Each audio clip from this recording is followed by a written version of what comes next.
Naging makabuluhan na isinagawa ang kauna-unahan sa kasaysayan ng Reyna-Pogi area ang Youth Leadership Summit handog ng Provincial Government of Quezon simula kahapon araw ng Sabado hanggang araw na ito na ginanap sa kampo ng 1st Infantry Battalion ng Philippine Army sa mismong bayan ng Infanta, Quezon. Dinalo nito ng dandaang mga kabataan na mula pa sa Polillo Group of Islands, kabilang na ang bayan ng Polillo, Bordeos, Patanungan, Panukulan, Humalig at kasama din ang Reyna area, Real, Infanta at General Nakar. Ang mga participants ay mga kabataang sasabak sa mundo ng politika. Natatakbo ang mga ito sa SK Chairman na magiging future leader ng bawat barangay sa bahagi ng Northern Quezon.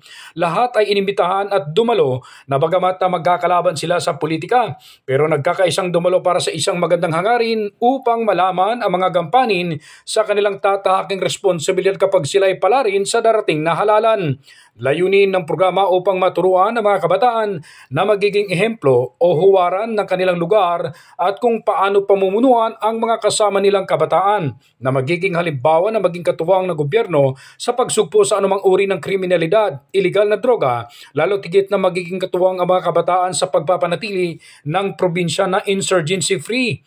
Pinangunahan ng naturang programa Lieutenant Colonel Danilo Escandor, Commander ng 1st Infantry Battalion, kasama ng kanyang kasamang sundalo, katuwang din ang Municipal PNP ng Infanta na nagbahagi din ng kanilang module para sa pagsugpo at pag-iwas sa mga ipinagbabawal ng mga masamang gawain. Sa unang araw pa lang ng kanilang aktibidad ay sinimulan ito sa pananalangin, pagtataas ng bandila ng Pilipinas at paglalatag ng mga campus rules at iba't ibang presentasyon mula sa youth leaders ng probinsya. Naging tema sa naturang aktibidad ang gabay tungo sa makabago at progresibong kabataang Quezonian na may handa ang bawat isa sa magandang programa ng pamahalaan para sa kanilang kinabukasan at sa mga hinaharap.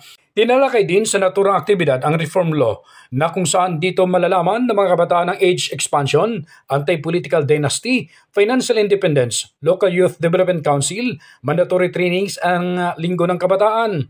Pinalalahanan din ng mga speakers ang mga nasasabak sa sangguniang kabataan na maging matino sa kanilang tungkulin, manguna sa pagsugpo sa sugal, alak, droga at bisyo, tapat hindi hiktiwali at lumalaban sa katiwalian, iginagalang at idol ng kabataan sa kanilang lugar at higit sa lahat kasama ng gobyerno sa pagsupil sa iligal na droga, kriminalidad at antikorupsyon ang kanyang advokasya. Bago natapos ang programa kagabi, personal na binisita at nagbigay ng makabuluhang mensahe si Infanta Vice Mayor L.A. Ruanto na sa harap ng mga kabataan na tatayo ang bawat isa sa kanilang sariling paa at base sa kanilang paninindigan at galing.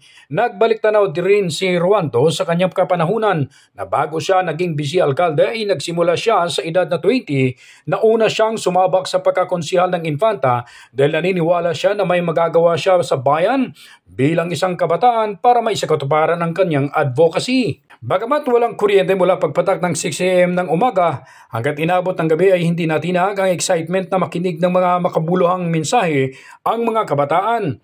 Ngayong araw ng Linggo, Agosto 27, 2023 ay nagkaroon ng team building ang lahat ng mga kabataan na ginanap sa Barangay Abyawin sa mismong area ng Philippine Navy Infanta.